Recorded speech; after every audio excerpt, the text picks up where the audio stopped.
দেশের বর্তমান পরিস্থিতিতে বিদেশি ক্রেতাদের উদ্বেগ কিছুটা কমেছে জানিয়ে বিজিএমইএ বলছে, রপ্তানি পণ্য পেতে কিছুটা বিলম্ব হলেও আপাতত কোনো ক্রয়াদেশ বাতিল না করার প্রতিশ্রুতি দিয়েছে বায়ার্স ফোরাম।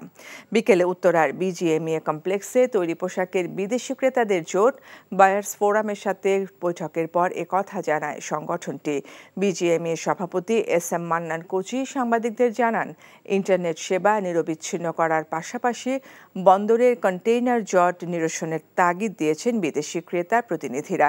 এছাড়া ভবিষ্যতে কোনো অস্থিরতায় তৈরি পোশাক শিল্প যেন কোনো দুর্ঘটনার শিকার না হয় সে বিষয়ে সতর্ক থাকতে বলেছেন বিদেশি ক্রেতারা। ইন্টারনেট সেবা আরও নিরবিচ্ছিন্ন করার জন্য তারা আমাদের কাছে রিকোয়েস্ট করেছেন।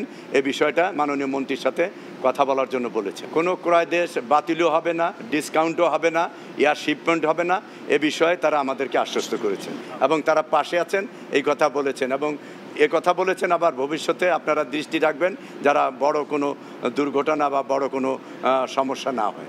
এখন জন্ম সনদ দিয়ে খোলো বিকাশ স্টুডেন্ট অ্যাকাউন্ট। নিজের বিকাশ নিজে কর।